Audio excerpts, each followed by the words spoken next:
Welcome to Food, Wine, and Whiskey, a podcast about having fun conversations on tasty dishes, vinos, and spirits from around the world. Rob is your host. He is an avid home chef, WSET Level 2 award in wine, and a whiskey drinker and collector. Time to set the table. Here's Rob.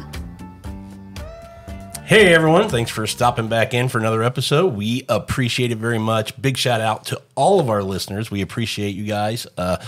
If you could do us a huge favor, one thing that really helps the show is wherever you listen to us, whether it's on Spotify, Apple, Google, any of those platforms, man, a review goes a long way. If you guys could leave us a review for the show, it helps the show in the algorithm. It helps other people who might like this content find the show. So if you guys don't mind doing that, huge thanks for doing so. And again, big thanks for listening to the show. Fun episode today. We got some brown juice in front of us, and I have two guys with me who have never been on the show. Have you ever? Well, Jim, I was going to ask if either of you have ever done a podcast, but Jim, we did one time, and it just didn't make the airwaves. And that's for good reason. But officially on a podcast, getting published somewhere. Have you ever done one? No. Not for work, not for anything like that? No. And no, nothing. Scott? Okay. Well, let me introduce, shame on me. I got Jim Press here with me, good friend of mine, a guy who's, should I say you're getting into bourbon, or are you into bourbon? I mean, there's these degrees, and how we measure, the degree of which you're into bourbon can be questioned, but you've been drinking bourbon for a while. You just may not have been drinking a wide variety of bourbon. I think that's fair to say. Okay. And Scott? No. So I think my bourbon is, what can I put it into as a cocktail kind of situation? So you're a bigger cocktail guy. Bigger cocktail guys, definitely so much. And then, as you kind of do the cocktails, as you're checking out at the liquor store, it's like, what's that bottle? How much does that cost? Why is it so expensive kind of situation? Yeah. You start trying them out and so forth. So that's where I think, the Woodford Reserve kind of became a staple of things because I mixed it in my old fashioned. So things like that. But of course, trying to expand out, I got my specialty bottles, just haven't opened them yet. And yeah, don't make them trophies. Definitely not. Definitely not. All my trophies are empty bottles. Right, there you go. Those are your trophies. Yeah. The trophy, right? Yeah. Success. And he hunts one animal for the most part, or used to. You're starting to. I'm starting to branch out. Habits. Yeah, I used to be pretty monogamous to Blantons, and definitely Rob has helped me branch out beyond that, out of my comfort zone. And Blantons, if people who are watching this on the YouTube channel, you can see what, and by the title you'll know too, but we're going through Mashbill 2 from Buffalo Trace, and we're going to do a blind today because Scott's joining in. He's not had any of these. No. So this is going to be the first time you get to see, which one might be your favorite, which one you prefer. All the same recipe from Buffalo Trace, but you do have a bottle of Blantons at home. You just haven't popped the top yet. No, I haven't at all. You've had Blantons plenty of times. We know it's a single barrel. We know it's it can be vastly different, or it can be very similar. Yes. I mean, it's not a you can get the some bad profile store should picks be there once in a while. Yeah, and the one we opened for today's tasting is a store pick from Specs. Okay, from Specs. And then we got Hancock's Reserve, and then we got Elmer T. Lee, and then of course we have the Rockhill. That's Farms. actually what I'm stuck on now is the Hancock. The Hancock's Reserve. It's funny because that one, I don't think it gets distributed as much. Here in Texas, we get it, but as I've been around in some other states and stuff, mentioned that to a lot of people, and they've never heard of it. They're always like, Hancock's, what's that? Didn't know it was a Buffalo Trace product. Trace product, yeah. Yeah. So, interesting there. But those four, we're going to taste through today, get your guys' opinion. And, if you can't, we're going to just force you to pick favorites. Pick favorite. Yeah, and then we'll reveal. Now, what we did was, and you can see if you're watching this, we've got 4 glasses in front of us, numbered 1 through 4. I think what we should do, if you guys are okay with this, can we remember to say A, B, C, and D? I think I can handle 1 that. through 4, A, B, C, and D. Sure. That way, when we rank them, we're not going 2's my number 1, 3's my number 2. That makes sense. Oops, I always remember that too late that we should do it that way. There It you should go, be A, B, applying C, and D. logic again, Rob. Yeah. So A, B, C, and D in front of us. We're going to rank them 1 through 4. Same mash bill, similar profiles, but can be vastly different. And, you ask a lot of people in bourbon, 100 people you ask, 90 of them have a different opinion of which one of these is their favorite. And the hardest to get would be the Rockhill. at this point. I would the hardest for us to get here in Texas. Is that you know, somebody in some other state might be listening and going, shit, I got that at the liquor store, right? I can't get Elmer T. Lee, you know, so it's just where you're at regionally. But here, Rockhill Farms by far the hardest one for us to get. But how about cool bottle? Very cool bottle. The decanter, pretty cool. Okay, so talk to me a little bit about your bourbon experience, Jim. You've been drinking what? How many years now? Well, I mean, are we talking drinking not for alcohol, a buzz or bourbon.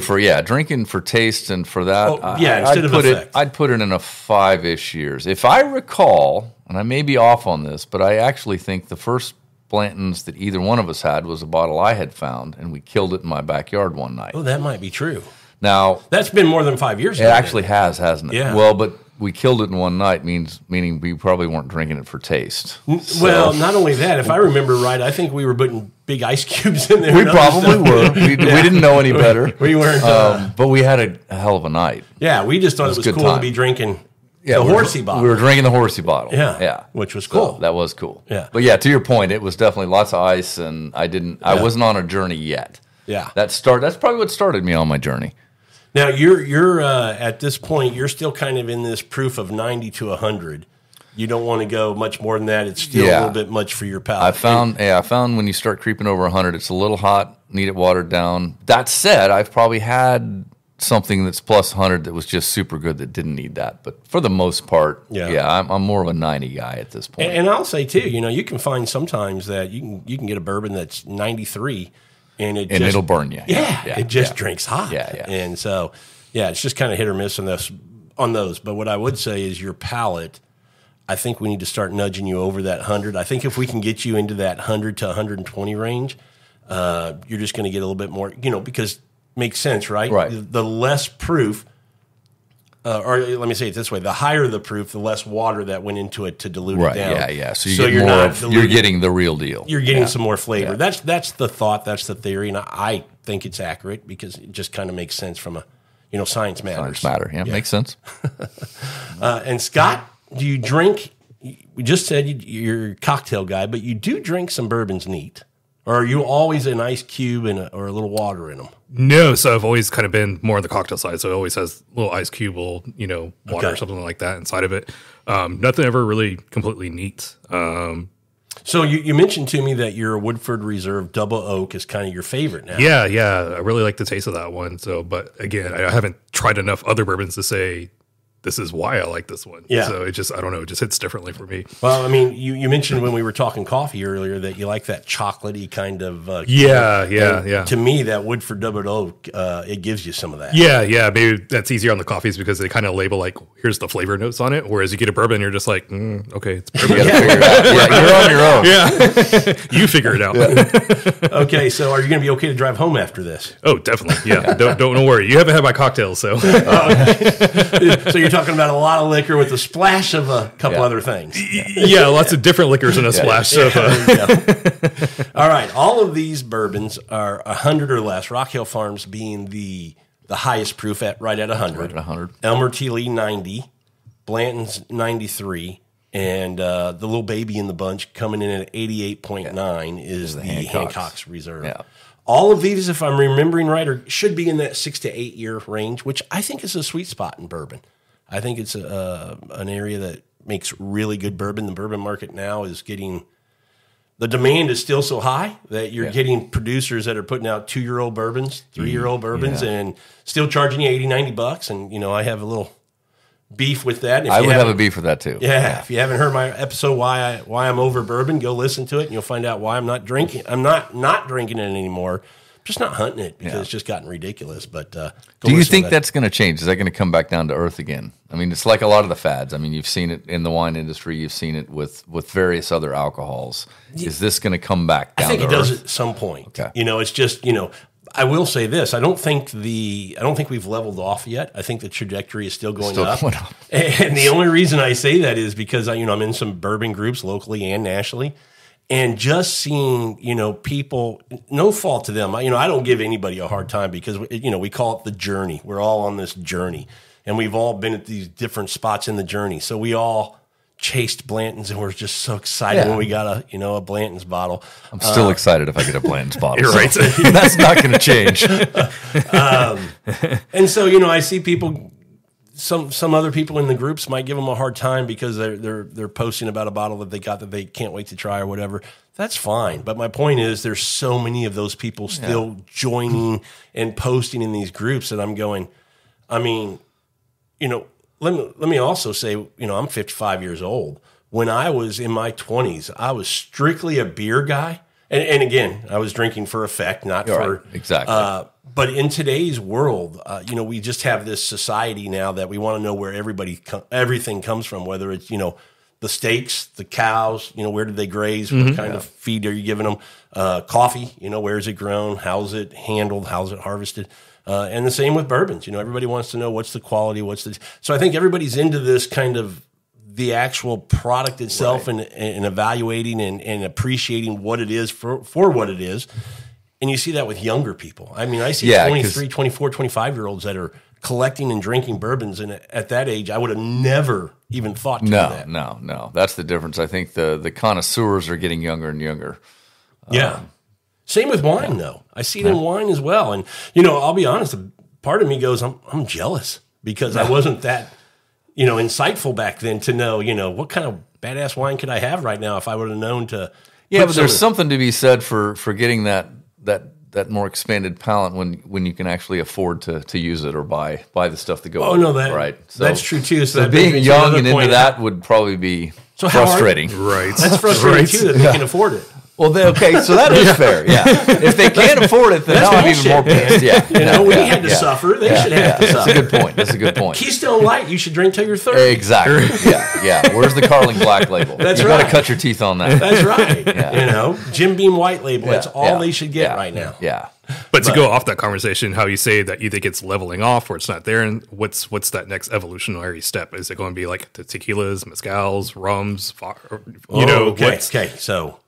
That's a good question. Well, the two beverages that are already starting to gain a lot of traction are the tequilas and the rums. And, not just tequilas, but mezcals as well. Both of those are taking off pretty significantly. Rum also, and I've done a show on rum and I've done a show on tequilas. And the folks who are on that, were like, man, we're happy to come on, but kind of hate to put this out there because, right now, everything's cool. They want to get it right. Yeah. We definitely don't want our spirits to get like bourbon where we can't find anything anymore. Or you have to pay twice the price. But yeah, I don't know why bourbon has this hype that it does. I mean, it's a good beverage, but man, it's crazy. But we have 4 bottles in front of us that a lot of people, would love to be able to have one of. Absolutely. And we get to drink them all at the same time. So. See what we think. Absolutely. Should we dive in on the nose and see what we think? You're running this show. Yeah. Right. We're just glad to be on the bus. So you've had all 4 of these, right, Jim? I may or may not have had the Elmer T. Lee. I'm almost certain you've had it. Probably have had it over here. But if there's one that I might not have had, it'd be that. For sure I have the others. This is actually my bottle of Rockhill. That is your bottle. Because Rob didn't have an open one. Yeah. This way he didn't have to open it. But I did open the Blantons and the... Yes. And I had a backup on the Elmer T. Lee just in case, but it looks like we had enough. We just made it. We got a little by bit the skin of our teeth. Yeah. So... In case I can't tell from the first taste, which is possible. Sometimes I need 2 or 3 before I can really understand. Here's what I want to know. Do you think you're going to be able to pick out your blends? Are you going to be able to call the blends? No, I don't think I'm that good. I don't think I'm that discerning. I mean, I'm only saying that because you've had that one the most. I have actually thought about that at places where I actually don't get to see them pour my drink, and I order a high-end bourbon at a restaurant, and I get it, and I'm like, would I know if they slip me a Mickey? and I don't know that I would. I'd like to think I would, but maybe not.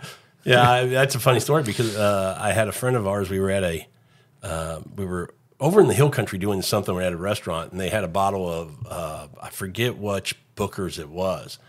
And he asked for a pour, and it was like $60 or $50, whatever it was for the pour. And they brought him something else, not that. And he went, and he knew it. And they were like, "No, that's Booker's." And he goes, "I'm telling you, it's not Booker's." Yeah. and they went back to the bar, and the bartender was like, "Oh no, I poured the this instead. Whatever it was the wrong drink. And the waiter was like, no, that's what we poured you. And he was like, no. I'm not paying for that, dude. That too. Bring the bottle, pour another one, and let me see you pour it because it ain't the same whiskey. And that's what we like. That one when we go to the Federal up there, we'll sit at the bar because now I'm watching it. Yeah. I've seen it now. Now, if you put something else in the bottle in the back room, and we're not saying it would be intentional. We're just saying sometimes bartenders are busy and doing stuff, and maybe they grab the wrong bottle. Yeah. But that's happened. Yeah. Okay. The goal here, there isn't one. It's just to kind of say what you like. And I'm curious of Scott, because all of these are hovering around that 90 proof, if the 100 will stand out to him, or if it's at a, we were talking earlier, it can be at a level where it's just kind of you can get 100 that's smooth. Yeah. And you can get an 80 that'll, you think you could blow a torch with it. Yeah. Yeah, so, that's interesting that the proof is that kind of difference in it. So I never really caught on to, because, when you're doing cocktails and mixers, you're not trying to put 100 proof into a mixed drink or something like that. You're kind of doing a lot of whales and stuff that you get off of that. Still good ones, don't buy, bottom of the barrel kind of type stuff. Yeah. We definitely find different taste contrasts, and we definitely see that like in cognacs and so forth as well. Depending on what that cognac is, that could taste like a nice tea flavor or something completely different altogether.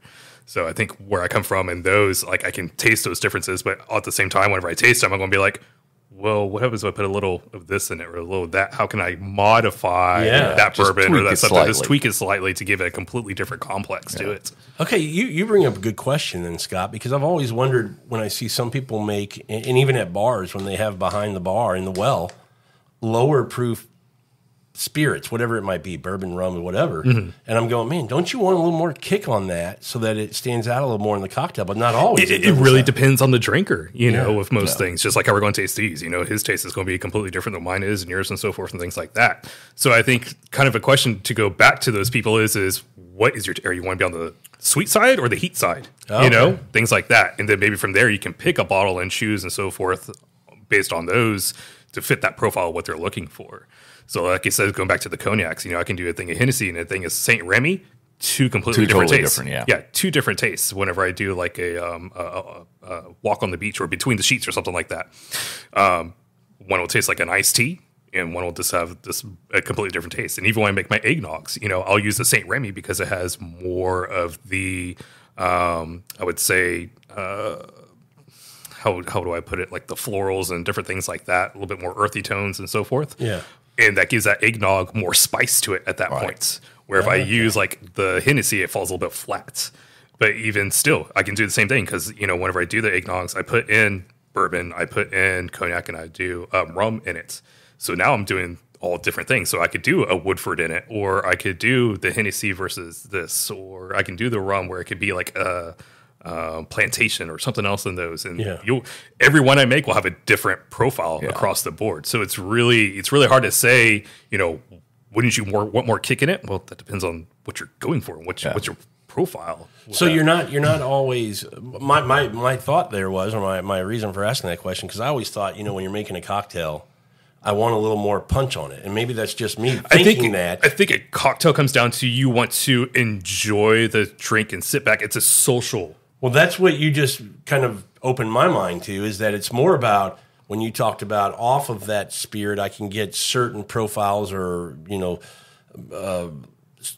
whether it's I don't know, what would you call it, oils or something off of it that help enhance what might be in the oils, just how it was produced, especially when it comes to rums, there's a difference between your Havanas and your islands of, Trinidad and different things like that. Sure. They all have a different profile and taste to them. But when you think about popular cocktails, and I know we're getting kind of off track, we're going to get to this in just a second. But when you think about popular cocktails, let's just say like a paper airplane. Does it have to be the same ingredients? Or I don't think it does. Because I'm going... I think you can always tweak it a little bit differently and so forth to get what you're... Put your own spin on it. Put your own spin on it. Make your own mark in that cocktail. And so I was just wondering, as you travel and go places, these classic type of cocktails, whether it's a Manhattan or whatever, you expect a certain profile. And then if somebody else is calling it that, but they changed up a couple of things, it could be a completely different kind of profile. Yeah, you do, and that's like where I go, like with between the sheets. That's you keep saying between the sheets. Yeah, it's called between the sheets. That's what she said. There we go. So but even with like the between the sheets, whenever I make it with the Hennessy, it has such a strong tea flavor from that Hennessy. Well, now I call it an adult lemon iced tea. Yeah. Because that's, to me, that's what it tastes like. Well, so like if you're making old fashions, obviously beyond just different bourbons, you're use like a different that mix syrup too? Yeah, okay. If you, instead of doing a simple syrup, maybe try something like a cinnamon syrup or a vanilla or something like that. Give it a different taste, and that could be based on, what bourbon you're using at the same time. Here's the question I'm going to ask that I know the answer to, but so everybody else can hear the answer. You make your own syrups? Yes. Yeah. I have a collection of different flavors that I've used. I figure if you're that into cocktails, you're making your own. So conservatively, you've made an old fashioned 50 different ways. Yes. By this point. Yes. Okay. Yeah. Wow. Yeah. And Maybe I've probably only had it 3 different ways. I'm not a huge old fashioned. I'd rather drink it neat. You've only had it how many ways? Probably 3 or 4. That's what she said. Yeah. Mm-hmm. About right? Yeah. She probably would say 1 or 2. But we'll stick with the 3 or 4. Builds my ego a little bit.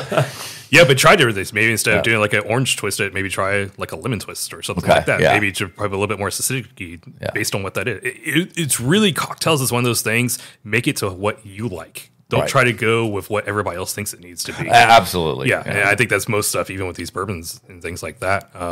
Okay, so here's a question I've heard 2 different answers on. And so they contradict each other, so I'm not sure what the right one is. And this is just opinion, so I'm just wondering what yours is. Should a bartender be able to make you something when you sit to the bar and you go, what do you have? It goes, I don't know. Well, what do you like? I can make you something. Should that be something they should be able to do? Or I've heard other people say, no. You need to look at my cocktail list, and I'm not going to change it because there's so many different ways of doing it, so many variations, and so many different cocktails that are out there. I feel like every time I get on Reddit and the cocktail subreddit, there's a new one that someone's created or come up with and things like that.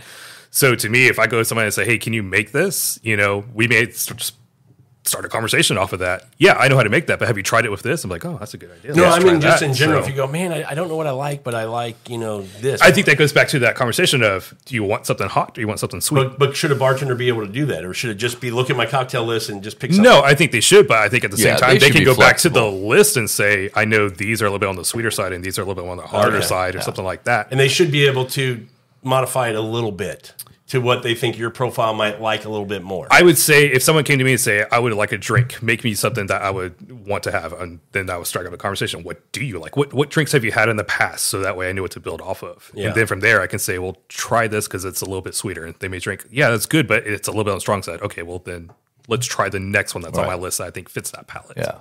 That's probably the bigger problem I run into with Melissa. You go in there and she orders a lemon drop and it's never strong enough. Well, then you need to ask for that double shot. We do. You're right. Oh, yeah. You do already. So I get to pay for 2 lemon drops. Well, what does that say about It's a 2 Melissa? for 1. Yeah.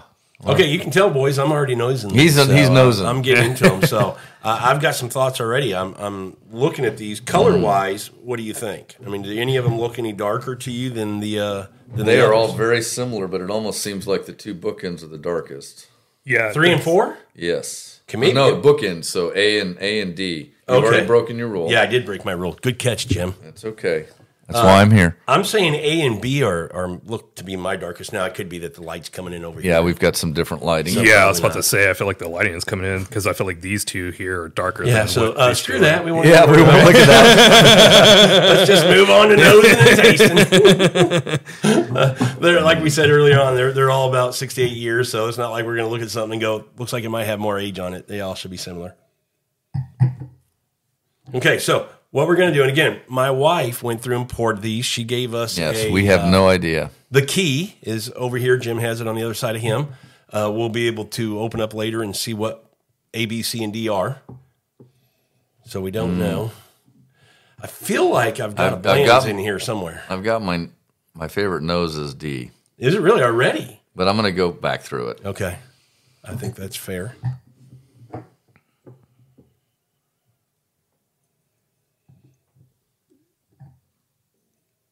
So right off the bat, what I'm getting is that these two are definitely more stronger than what these two are. Like I feel like these two are lighter. Like these are the 200, closer to the 100 proofers. I think. That's okay. So you think A and B have a little more punch on the nose? Yeah, like these are hotter than what these two are. I think B is the hottest, nose wise, anyway.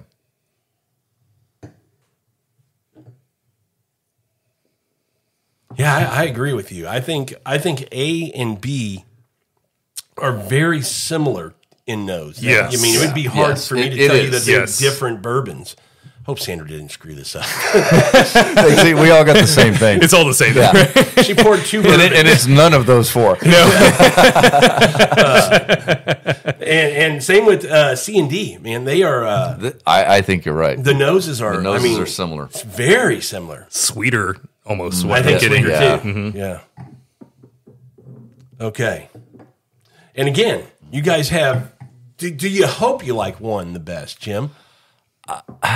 Not necessarily. Okay. So I know that you have you had a thought and now have updated that thought on Rockhill Farm. Oh, yes. Yeah. The first time I tried Rockhill, I thought it was the greatest bourbon I'd ever had in my life. And, of course, my next question to the bartender was, is this gettable? And he's like, well, of course not. And I was like, well, thanks. Fuck you. Sorry, I don't know if I can cuss on the podcast. You sure can. That pissed me off. So, yeah, I way overpaid for this bottle. But as I was telling Rob, that lasted for a month or 2, and then I tried something else, and I was like, wait a minute, I think I like this better. And I actually had some Hancock, and I had Hancock and Rockhill out New Year's Eve. Yeah. And so I was drinking both. Not at the same time, but switching back and forth, and ultimately I was on the Hancock. Nice.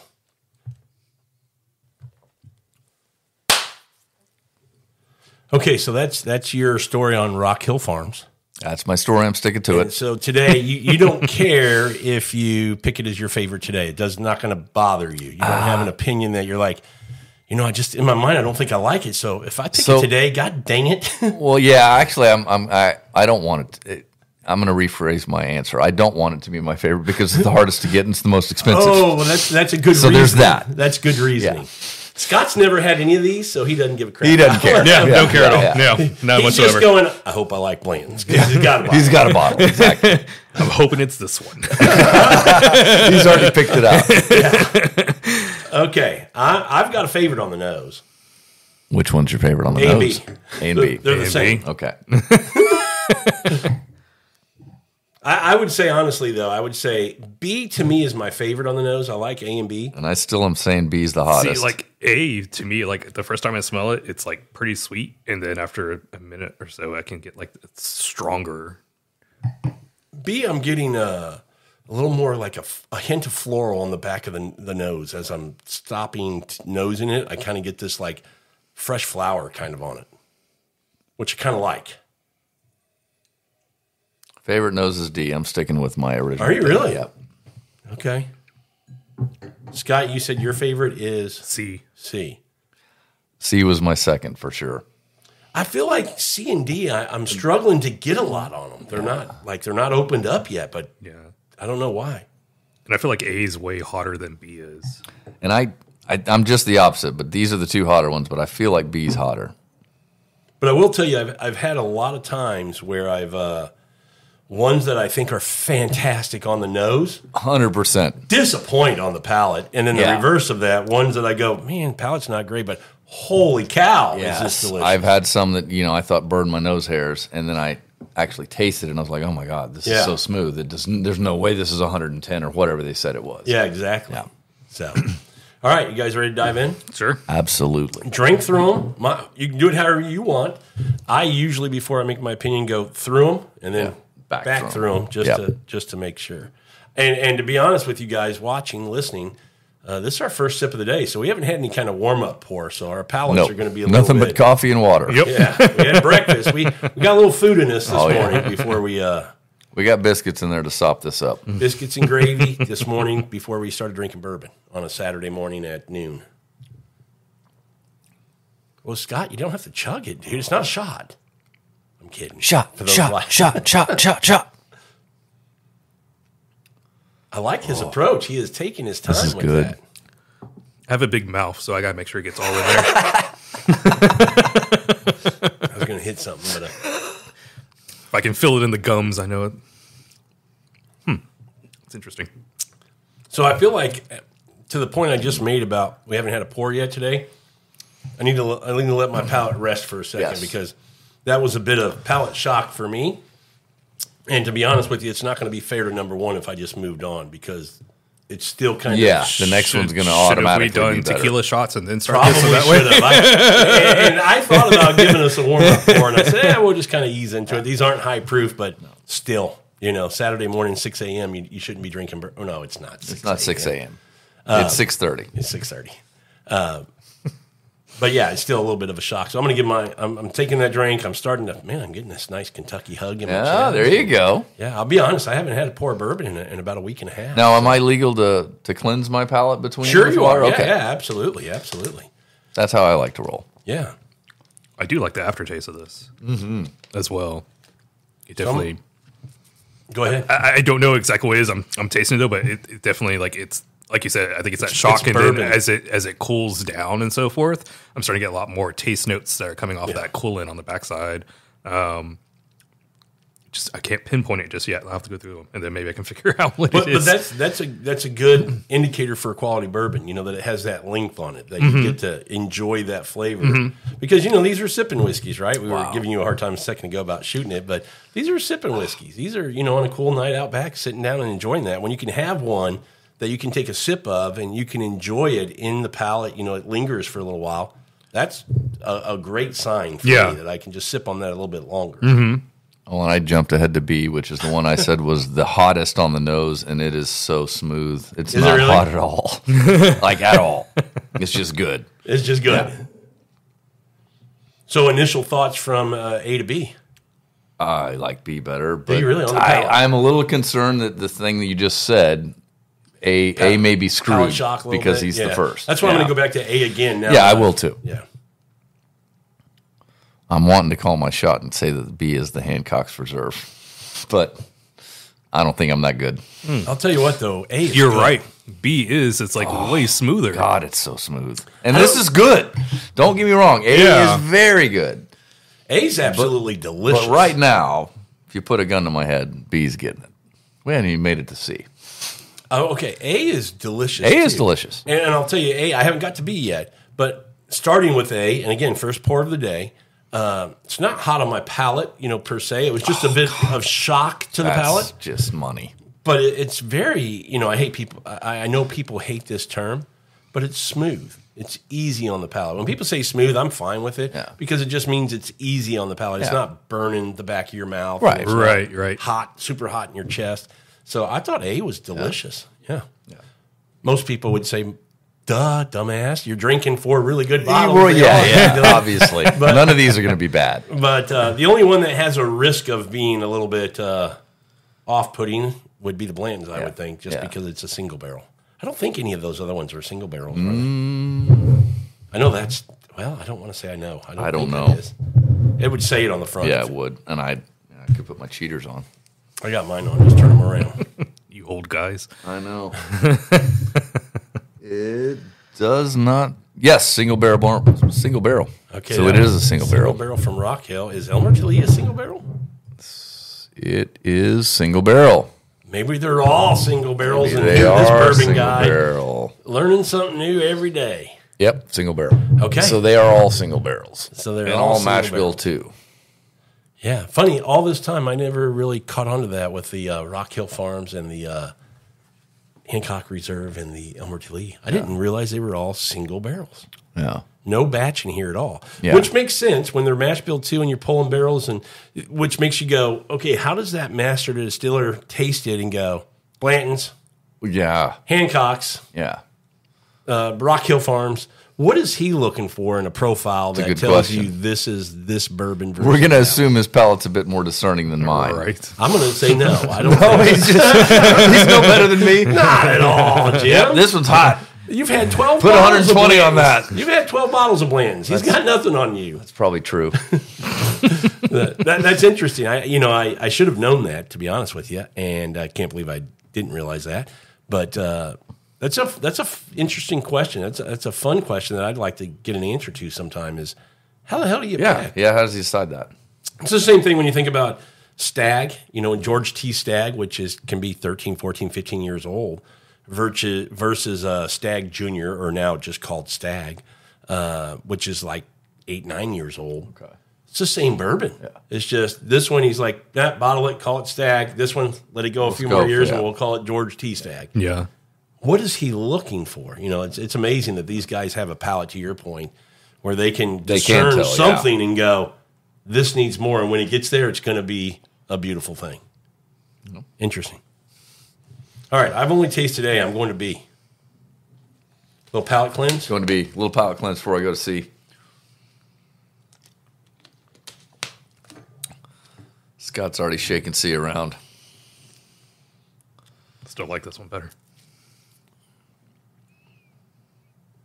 Okay, B's good, but I like A better. You like A better, okay. I think mine got mixed around because it says 3 on the back of it. That would be your C. Okay, so then my D's the one that I like then. Mine were mixed around. So D's your favorite. Yeah. Do I even have labels? Yeah. I do somewhere. Yeah, right on the bottom. Oh, on the bottom. Oh, there. I can see them now. They're blue. So this is your B. Yeah, mine are all fucking mixed around too. You guys don't know what the hell you're doing. No I didn't set them down. Yes. I sat down at the table. So put them in order, A, B, C, and D. Get these things in order. Right. Get my old man glasses back on so I can actually see. All right. We know that A is A. I got A right. It's the only thing I got right. Okay. So I've got B and D jacked up. Now we'll know if B is better than A, because I like A better than B. So now I'm going to tell you that B is the hottest one from the nose. No, that's the one I said I liked the best. You said you liked that one most. Was the hottest nose that I like better. All right. See, I'm all jacked up now. Right? I got to hit the reset button. Now I'm moving on to C.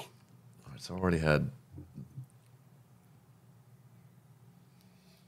So, Scott, has bourbon become something that you do want to sip neat more, or maybe with just a splash of water or something? Or maybe just neat as it is. That's the way I like it. I mean, and when I say a splash of water, some people will go, just throw an ice cube in it. And, the thought behind throwing an ice cube in it is it continues to melt. It continues to melt, but do you also feel as though the temperature of the alcohol itself can change as well? Oh, absolutely. Yeah. That's why that's the second reason. That's why I'm a big proponent of just taking, the drop of water, just put a little bit in the cap, pour it in it. And when you get to a spot that you like it, now it's not going to change anymore. Mm-hmm. And it's I drink my water room temperature. Room temperature, yeah. But you're getting to where, as you drink Woodford and other things, that you're starting to enjoy the bourbon neat on its own. Mm-hmm. That's good. I'd say, especially in the summer, I still like it cold. So I definitely like having it on ice. And it's not so much to change the flavor, but I don't necessarily mind the flavor changing as I go. See, in the winter, I'm drinking it like this, neat. Yeah. In the summer, I'm playing more. You're going cocktails. I'm going cocktails. I'm playing in Scott's backyard. Okay. Yeah, not literally. I haven't been invited over yet. Yeah. Have you? I've been there. It's been a couple weeks. Okay. A couple weeks. Yeah. You have some barbecue? Yeah. Oh. Cocktail? Yeah, does a bear shit in the woods? Does it? Yeah. That's like a tomahawk and a zombie, right? Yeah, exactly. Okay. Well, I'm noticing a trend that I feel as though like they're getting smoother. Really? Yeah. I feel like, but then again, that goes back to that shock. I was going to say, I think it could be your palate is getting adjusted. Right. And that's why I say go back through in a minute and we'll taste them again. Okay, Scott, do you have cocktails that would be considered summer cocktails? Is there such a thing as a winter cocktail? Yes. Okay, or are we talking more coffees and liqueurs and things that are a bit coffees and liqueurs? Definitely more spices. Okay, things like that. Christmas spice, cinnamon, right. It's something to warm you up and things like that. It's cooler out. And then whenever spring and summer come around, I think more fruits. Juices. Okay. So that's where I do like peach smashes and blackberries and things like that. Let's get that fruit element going on it. So, okay. C, to me, is very thin on the palate. I felt like there wasn't a lot on the mid-palate, not a lot on finish. I actually agree. Going on. It was a That's what I'm saying. They feel smoother, like, or they're going more flat. Maybe? Yeah, that one tasted a little more like it's missing a little bit. Yeah. No, the 4 was the one I liked originally. That felt a little bit more on the sweeter side, just from the smell of it. So, Scott, tell me 3 or 4 or 5, whatever you think the number is. What are the spirits that somebody should have in a home bar if they said, look, I want to get into cocktails and I want to start making some stuff. Give me the 3 or 4 or 5 spirits and then just 3 or 4 other things, maybe bitters or some syrups or whatever. Well, if somebody's starting a home bar, what would you tell them?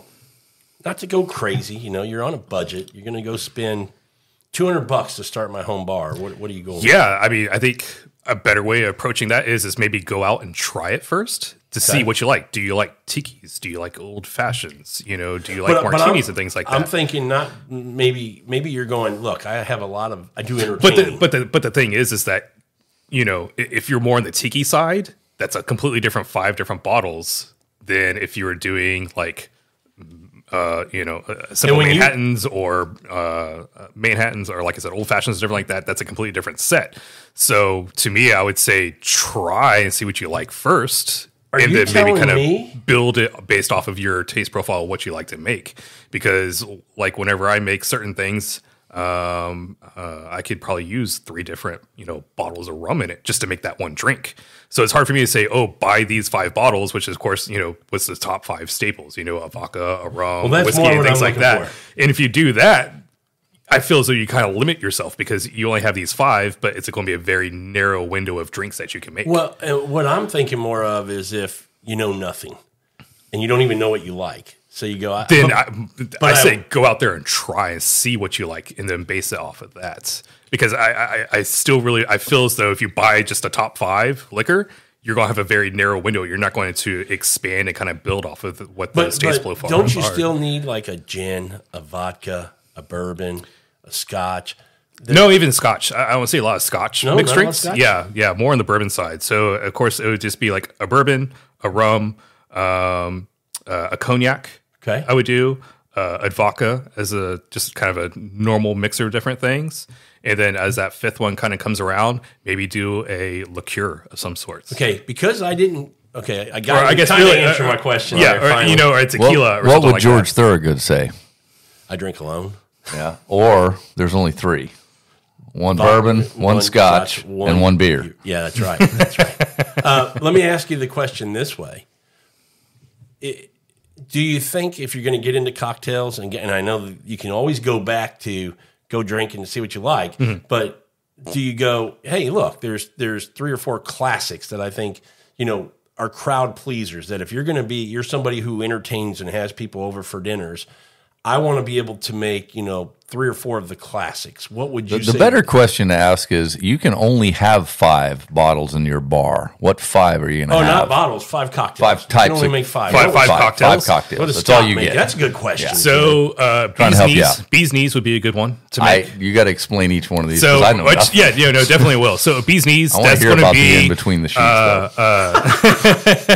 Between the sheets is good. So, bee's knees, that's going to be gin based. So I would use like a Hendrix. That's probably the alcohol I've had the least amount of experience with. Yeah, so Hendrix they kind of go like a wide range just because of like the juniper and different florals that they put in it and so forth. So that's another one of those wide ranges. I mean, you can line up again like how we're doing 4 of these. You can probably do the same 4 gins and stuff and have a different experience for each one that you like. So going back to it, like bee's knees would be a good one to kind of start off. That's a pretty easy one. That's gin, lemon juice, and like a honey syrup. Ooh, that you can do off that. Sounds kind of good. Yeah, honey syrup. Mm-hmm. So, what's interesting is like even the honey syrups, I try to do it like locally sourced, or even a lot of the buildings in downtown Houston, since they're putting up so many beehives and things like that, they have their own honeys. Oh, yeah! I didn't even know they were doing that. Yeah, it's a big thing in downtown that they're putting beehives, so that way they're showing that how they're being green and different things like that. And they're not necessarily doing it for the right reason. No, exactly. But they'll have like a big batch of honeys and stuff. So for some of the buildings I do work with, then they're like, oh, well, try this honey and things, and I use it and I make honey syrup out of it, and then those are my different things. So that's a really good one to start off with. Of course, old fashioned. I mean, that's just classic that you can do. I think, that's nothing difficult. Any dude that comes over, you're going to hit with them. Yeah, you can. Yeah. Tiki wise, now, when you say tiki, I'm thinking daiquiris. Daiquiri is a form of tiki, yes. What would be another form of tiki? Another form would be something on like a zombie is a tiki. Okay. But again, that goes to where it's a lot of different alcohols that you have to put in to make that one. But always rum in a tiki drink? Yes. Okay. Yep. Always rum. That's Yep. the staple. Yep. Okay. And then from there, it's like, do you do like a sugar-based rum, or what kind of canes that they were using, different things like that. So that kind of goes back to what island, Barbados, or Cuba, or something like that. They all have their different styles and things like that. Maybe even a mojito would even be kind of a good one as well. Is that a tiki kind of drink? It's not a tiki kind of drink, but I think it's another one of those. I think that's a good one. Easy ones to introduce and. When you say spring and summer, I'm all over a mojito with the mint in there and the muddled. And, but even going back to the gin, you can even do it like a cucumber slice and things like that. So you kind of get refreshing a vegetable. Exactly. It's refreshing. And I think to me, a cocktail needs to be a very refreshing drink. It needs to be something where I can sit down, drink it, and maybe have it with a meal or something like that. Yeah. See, I had Rob pegged as more of a mint julep guy with a fancy hat. Yeah. Hey, those are good too. Can I tell you, I've never had a mint julep. I haven't either. Oh, really? No. And in the world of cocktails is something that I want to get into more, and it's actually something I want to do an actual dedicate an episode to it, because I do enjoy the cocktails that I've started drinking. And to your point, Scott, it's been more out at the Sandra and I'll go in town, have dinner. We're going to go to dinner tonight in town. We're going to probably go to a cocktail bar after, and we'll explore the menu and drink a couple things. And I've enjoyed that. And I've told her, we like to have dinners at the house. We got to start. Last weekend I had 6 people come over for a nice dinner, and I was like, I'm going to start everybody off with a cocktail. And the ladies, you want a lemon drop, and men, you get a Negroni. What do you want? Yeah. And if a man says he wants a lemon drop, you're going to be judged. Yeah. No, I'm kidding. You can drink a lemon drop if you want to. But no, I've just gotten to where I like the cocktail world. And like I said earlier, when you get here in Houston and it's 192 degrees in the summer, I don't want a neat bourbon. Yeah, it's a little heavy. I want a refreshing, something cooled down, but I'm still, it's just delicious. It hits the spot. Painkillers. Painkillers is another one where you can just use... Painkillers go in a milk jug on a boat. Yeah, but it's still good. It's still good. They're good. We went to Arkansas and got a pontoon boat for all day, and we had a cooler full of painkillers. Yeah. So again, but it's refreshing. It's something you can be out on the boat on and just drink those all day long and cast out and just hang out and so forth. Because I used to be a beer guy, and beer in the summer that doesn't go well. It's miserable sometimes. Yeah. I mean, one is fun. Yeah, one and can if they're be refreshing. cold, super cold. But cocktail is something I want to learn more about. So we may have to have Scott back and go through some cocktails. Bring the arsenal. Or maybe or we just take set the up show out there, on the take road. the show on the road. Tell everybody what you're making in your bar. I mean, you're building a bar. Yeah. So definitely building a bar upstairs. I've maxed out my kitchen space in my fridge space. Your wife said, "Get the hell out of here." No, she's definitely into it. It was her idea. She actually gave you the space. Here, let's make some space for you. That's nice. I mean, this is the upstairs game room. I don't have that problem. This is the upstairs game room at Scott's house. And he has a 4, 6, and 8-year-old, and his wife still approved making it a cocktail room. Yeah, see, that's amazing. That's because I make good cocktails. Yeah. That's why. So if I made shitty cocktails, then she'd be like, no, quit this hobby. You suck at it. Move on to something else. You can use the garage. That's probably where I went wrong. Because I have the garage. That's well, I have that too. Yeah, he's got cars and stuff. You got motorcycles. I got motorcycles, yeah. There you go. So I don't even want to let the cat out of the bag, but I will. You've never been to Scott's house. You two guys 2 weeks ago. You guys just met today. That, yes, we just met today. But they have a lot of things in common. Racing being one. Absolutely. We like to go fast. Yeah. Apparently, your wife likes to go fast. Or she wants to go fast. And she wants to go fast. She wants to go fast. She wants to get... I give her a hard time because she says she wants to get in a race car and go around a track at like 200 miles an hour. Yeah. But then I take her on I-10 and she just scared to death. Well, number one, I-10 is not a racetrack and it's full of stupid people. I will politely disagree with you. Yeah. We're going to have to agree to disagree. It is a racetrack. But it's still full of stupid people. It's still full of stupid people. Well, I would agree with you. I-10 is not the racetrack. It's not until I get down to the loop on Beltway 8 that I go around in a circle like a racetrack. There you go. That's the racetrack. Yeah. No, I don't drive crazy, just for those listening and watching. I just try to flow with the pace of traffic. Yeah. I'm just doing what everybody else is doing and throwing birds as I go by. Yeah, if you're doing what everybody else is doing, you're looking at your phone and not out the window. Yeah, right? So, we're going to hope you're doing better than that. No, but my wife is funny. Yeah. She's a bit of an adrenaline junkie. She likes to jump out of airplanes and do that stupid stuff, and I just go, hope she makes it down safely. Yeah. Is the insurance policy up to date? Yeah. Right. Good luck, babe. All right, you guys going through... Second time? Yes, I'm probably on 2.5 on a few of these. When I go back, I feel like I've made my decisions. when I go back the second time, I'm going D to A. I go back. Okay, backwards. Yeah, I don't know how you guys are. And I'm going to try to. I'm going to try to call my shot and see how well I think I know the taste of these. So we'll see. I'm going to say which one I like the best, and I'm going to say what I think each one is. Yeah, I'm going to try to call my shot too. Yeah.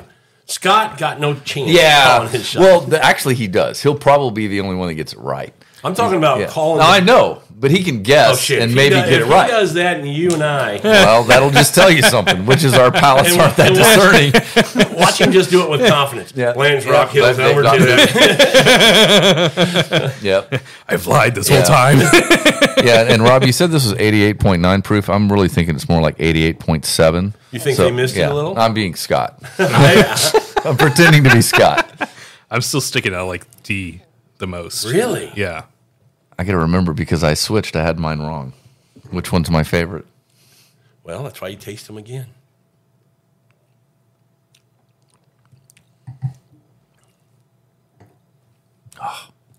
Again, they're all good. There's not a bad one in the bunch.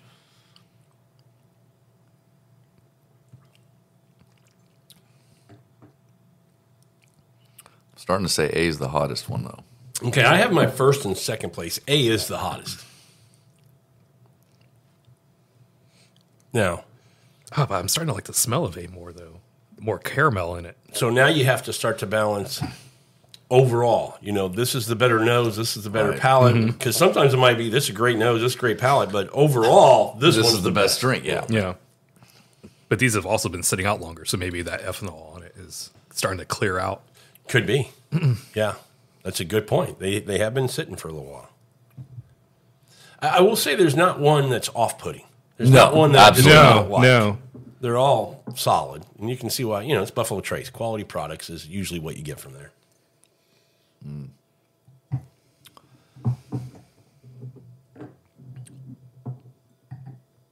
I think I've got my two favorites. It's down to B and D. B and D. B and D. Taste. Since we have time, I'm going to go one more time because I think I have my answer, but I'm going to do it one more time while I'm waiting for you guys. Once you guys are ready, tell me when you're ready.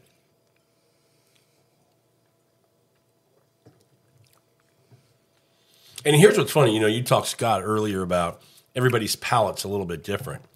And one thing I would say is, yeah, we're different, but I think in the world of bourbon, experience matters. Not that I'm got a better palate, but just consume more on a regular basis. So things that hit the palate might hit differently than somebody who's new to it, where the alcohol might stand out. Because I can see where if you're new to drinking bourbon neat, C and D are going to be, I think, in that somebody's profile who hasn't drank a lot of bourbon neat. Yeah, Where see, A and B are going to be like, that's a bit. Yeah, it's a little hot. A is definitely hotter. It's but definitely it the hottest. Smells better to me. I agree. It's not the hottest smelling. No. It's not the hottest on the nose. Yeah. So a good question is whenever you do something like this, how long should it sit out to get rid of that ethanol and actually start smelling? Well, it shouldn't take more than a few minutes. So it should. Yeah, it ought to. Which is interesting because as long as we've been talking, this has gotten sweeter smelling over time. That by can still quite a happen, bit. but the ethanol should be gone. Yeah. Where you It's not stick the your nose ethanol in, it's anymore. not like It's just burning. opening it up. It's Yeah. just opening up. Because there's sometimes, you know, you go to nose a bourbon and you can't keep your nose in very long, but then to your point, after a little while, I can leave my nose in for a while now. I almost pushed the button. And see, I'm still getting that caramel though, but it's starting to become a little bit more fruit, Yes. like apple or something like that. Oh, really? Okay. Yeah. I thought you were going to say a little cherry, maybe. Yeah, I can see the cherry. Yeah. So my favorite nose is B. C and D, I just don't get a lot on the nose. It's very muted for me. It's crazy. A is definitely the hottest nose, but Okay. Yeah, and see, this was that C originally that I really liked, but now it's kind of fallen off and A's picked up. Okay. So whenever this is freshly opened, I like it. Okay. You guys just keep going. It's going to hit cameras while we're doing this. Man, I keep changing my mind. I think I have it, and then I change. I'm like, wait a minute, I like that one better.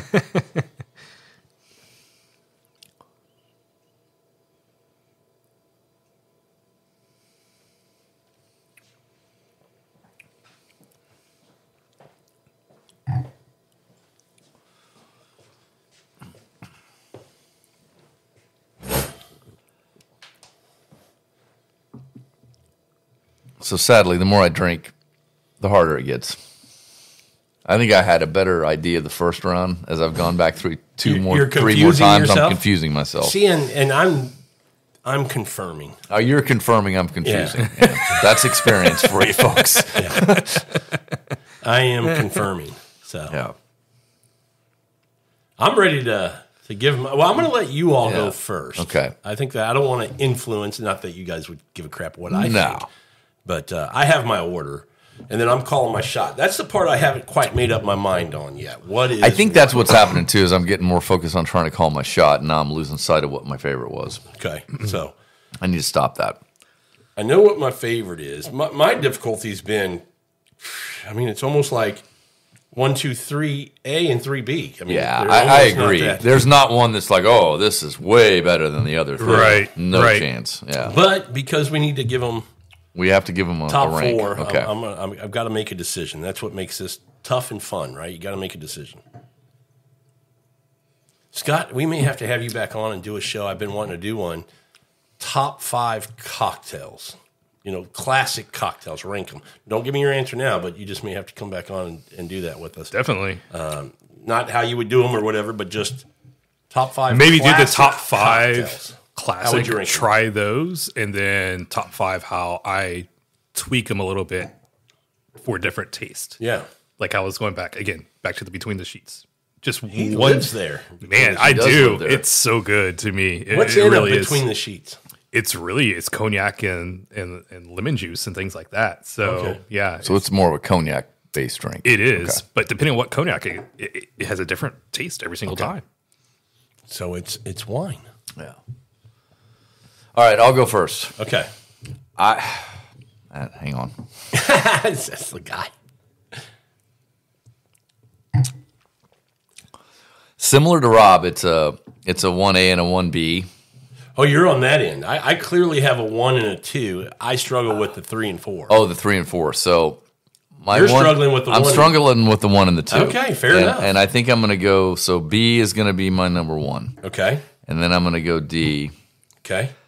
Then I think, oddly enough, hottest on the nose, but 1 is going to be my C. And your then 3. My 3. And then 3 will be 4. C will be 4. C will be 4. You're messing up my system. I'm messing up your system. So say it one more time. One more time. Number 1 is B. B. Number 2 is D. Number 3 is A. Is A. And number 4 is C. D. C. Yeah. Correct. Now, I think, if it matters... We'll do that in a second. All right, we'll do that in a second. Shot. Okay. So, interesting enough, as I've kind of been smelling them and drinking them and so forth, to me, how it tastes and smells, like the smell-wise, after it's been sitting, like here and going down, like I feel like this has more of that caramel, and then as I'm going down it, I'm losing it. Yeah. You know? But taste-wise, it's just sitting out and drinking it. I can start here and just sip on this all day long, and then it gets stronger as I go back. Interesting. Do you like that? What are you liking better? I'm more on the end. Okay. So if I had to rank, I mean, from like 1 through 4, it'd be going, it's in D, order. C, B, A, yeah, in that order. Okay. How I'm tasting it's in that order, which is kind of weird. I don't know if I'm psyching myself out, like if I had it mixed up. It's like, oh, they're already numbered, so we'll just do that. Yeah. But I can definitely tell it. Like I agree with you. This is the hottest one that there is. So, and on the palate too. On the palate, yeah. But to me, it smells the best. Yeah, but what I would say is, like, nose-wise, it was significantly the hottest. It was obvious to me that this is the hottest on the nose. At first, to me, it was the hottest smelling. But where it is right now, it's gone. Okay, yeah, it's great. It's equalized. Out. Okay. Yeah, let's make it into a candle, and I can. Smell None of them seem hot to me on the palate. taste wise. I would say the hottest one on the palate would be A for me. Yeah. I agree. Just because it has more bite. Yeah. Maybe. It's got more. To me, I only noticed it more on the nose. I didn't notice it taste wise. Okay. So your D is 1, C is 2. In the B order is it's going, 3, yeah. B is 3, and A is 4. This I can drink all day long. Okay. Yeah, and I have an issue with it. Okay. Just because it's lighter, it doesn't have that bite. And that's why I say, the experience part comes in. Not experience in a good way, but just the amount, the volume that you've drank. Because Right. my palate's more used to what you're calling hot. Yeah. And see, what's real interesting is as soon as you get to, B and C, it becomes a divide right there. I can see that because it is for me. Yeah. But I'm going on the C and D end where you go, okay, that's more what I like. Mm-hmm. I'm going, okay, I feel like I'm missing a lot. Mm-hmm. That's where I'm going. I feel like it just dove off the cliff and I've lost everything. Right. So for me, B is my number 1. Okay. A is my number 2. I would say D is my number 3, and C is my number 4. Is how I would do it. Now we call our shots. Call our shots. I believe. Put the cheaters back on, so I can actually see these numbers. A, B, C, and D. A, B, C, and D. So I got B as my number 1. I believe that to be Hancock's Reserve. Okay. 4 or D is my number 2. I believe that to be Rockhill Farms. Number 1, A, the hottest on the nose, and my C or third pick, I believe to be Blantons. And then last but not least, which is number 3, C, I think is the Elmer T. Lee. Okay. Interesting. So I'm looking at the proofs now on these to get kind of a good feel of That's where we're 90? at. Yeah, this is 90. So 93 on Blantons, 100 on the Rockhill Farms, the last one down there. That's 93, and 88.9 on the next one. So 93, 88.9, 90, 100. 100. Okay. Hottest So pretty close. Those three especially, within 3 degrees So of each other. in proof wise, they're kind of sitting like this, right? That would be proof-wise. Okay, so lowest to proof-wise. highest starting there, or highest to lowest on the other end. Right. So I kind of get the feeling that based on the taste of this here, it's just like D, C, B, and A. So you lined them up to what you think they are. You think your D is Hancock, your C is Elmer T. Lee. No, I feel like my D is going to be The hottest? right. The more proof. Yeah. Right. So I feel as though I don't feel. Isn't like the higher the proof of it, the more it's kind of like easier to sip on and No, drink. and lower so the forth. hotter. Yeah. Lower the Lower proof the it is. Oh, really? Okay. Higher the proof, less water, more alcohol. Ah, gotcha. So See, in cocktails, it's all watered down, basically. yeah, that's what I said. That's why I learned how much you look at. You don't even sound like you look at No, the proof. you don't. You don't look at the proof whatsoever on Yeah. it. It's really it comes down to you have to taste it and Yeah. mix it with certain things. And if I take a rum and I mix it with lime juice or dragon fruit or lemon juice or something like that, it's going to have a different taste every single time. Yeah. So to me, it's not proof. It's like what's actually in the bottle, not Yeah. how strong the bottle is. Yeah, here it's how strong. Right. So knowing that now. So if my 88 strongest, then it goes in that direction. Okay, so A is Rockhill Farms, you think? Mm-hmm. B is Blantons, C is Elmer T. Lee, and D is your Hancock Reserve. Right. Okay. I have a feeling he's closer than me. And I'm going to go, I think B. I think B was that your favorite? B was my favorite. And you called it as what? Elmer or I call it as Hancock. I'm calling it as Elmer T. Lee. Okay. I'm I'm going to be happy if you're right, by the way. I'm calling A Hancock. Okay. I feel like we need to write this down. I'm calling D Blantons. And I'm calling C Hancock's Reserve, right? Okay, yeah. So we've all definitely got different shots we're calling. Oh, yeah. So And favorite-wise, again, what was our favorites? My favorite was B. Mine too. Okay, so we shared favorites on B, but your favorite was A. Or D, D. down here at the D. end. So Yeah, it's you just going went to be the end, here. yeah. You're right. All these numbers and letters. All these numbers and letters. This is a math program, math podcast. Or All right, you alphabet ready soup. to Yes, where's the code? just give me that book right In there? the book? Yeah. Handing the book. We shall reveal. Okay, your favorite again was D, which you think is Hancock. Right. And my favorite was B, which you said was what? B, Hancock. I said was Hancock. It is Hancock. And what did I say it was? You said it was... It's hard to remember all this crap. I can't remember what you said it was. A, we thought was Rockhill Farms. All of us, right? Yes. Right. So you're higher proof. Yep, and it is Rockhill. So we got that right. So we got that right. Okay. 3 is Elmer T. Lee. 4 is Blantons. Oh, so this is Blantons? Did I get them all? Did I call every shot right? I don't know. I think I did. I'll have to go back and look You at have to listen to the recording, Yeah. yeah. I know I got A and B right. I got, what did I call B as? We're going to have to watch the tape. Yeah, I'm going to have to watch the tape. But anyway, A is Rockhill, B is Hancock, C is Elmer, and D is Blantons. Blantons doesn't have a whole lot. So going on. basically, for me, I just got these two swapped. Yeah. Then is what it is. Wow. Yeah. And So then I need to go home and open up my Blantons. Then is Yeah. what you're saying. Huh. You like some Blantons. Yeah, that's good. And what's funny is, Blantons and Elmer T. Lee, as popular as they are two that a lot of people will go, not a fan. Doesn't do it for me. Elmer T. Lee especially. Really? There's people who love it, and there's people who go, it sucks. No problem. And I want to repeat, there was not a bad taste in this bunch. Not even close not to bad. But for what you have to pay for this, it's not delivering enough for me to justify a secondary price for Oh, that's fair. Elmer T. Lee. Yeah. I mean, it's going $350 a bottle. Oh, it is. Okay. Yeah. I didn't Ouch. realize that. I thought it was cheaper than No, Blantons. and I'll take Hancock's over that all day. Oh, long. me too. Yeah. I told you I'm on Hancock right now. I think if there was anything I had the best shot at guessing right, it was probably Hancock because I've had it the most recently. Now, what's funny Well, is with the exception of Weller, which I was having the other night. A was your number 3, right? A was my number 3. Because D was your number 2. Yes. So that makes you feel a little better. Yeah. That Rockhill Farms didn't finish in your top 2. No, it did not finish in my top 2. Hardest to find, one of the more expensive. Yeah. But it does show that, at the lowest proof for two of us, where did B finish? It was C for you. Yeah. For what? The Hancock's Reserve.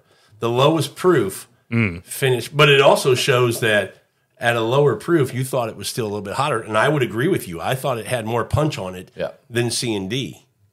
So it's funny how proofs and things, you think it matters. And back to the nose can be one way and the taste is totally different. Yeah, right. Sometimes the number matters, and sometimes you're like, bullshit, this is 50% alcohol, by volume. Yeah. Yeah, which I find really interesting how higher proof this is and how much I like it more versus the others. That's what I'm saying. Yeah, it's funny how that works. Yeah. And then, I have one over here, a Coy Hill that I could open that's 140 proof. Mm-hmm. And you would drink and go, okay, that's going to eat me up on the inside, and I'll pour it for you. It's not, yeah. Oh, that is a beautiful thing right there. I mean, they really did a good job on those Coy Hills that are 140 and up. Some of them are 150 and above. But they drink beautifully. That's interesting. Well, fun episode, boys. Now you know. Yes. Now you know what you like. The real winners are me and Scott. Out of Mashbill, too, you know what you like the best. We like them all. But fun little thing to do every once in a while. I always like to do it because when you pull these 4 bottles out again in 2 years, they're single barrels, right? So they're going to be 4 different things. And that's the thing. And the results are going to be different. Yeah. We could almost do that with 4 different bottles of Blantons. You'd have 4 different choices. Oh, yeah. Yeah. Which, hey, idea for show. That is an idea. Yeah, we may have to open up. When you open up your bottle, bring it over. He'll have at least 2 open, and I've got 1. I've got 3 open, I think. Well, there you go. Yeah. There you go. Yeah. Scott's like, great, I don't have to open it. Yeah, I know I'm doing when I get home. That's exactly right. All right, well, this has been fun, boys. Thanks for coming good on. stuff. Thank you. Doing the episode. And I got to talk, in between the bourbon tasting a little bit about cocktails. I enjoyed that. Mostly between the sheets. That's what I took away from this. Yeah. Yes. Get between the sheets. I'm going to go home and try that. You can get between the sheets? Absolutely. Not by yourself. Yeah. Well, hopefully not. All right. Well, thanks, everybody, for listening to this episode of Food, Wine, and Whiskey. And until our next episode, enjoy your next pour.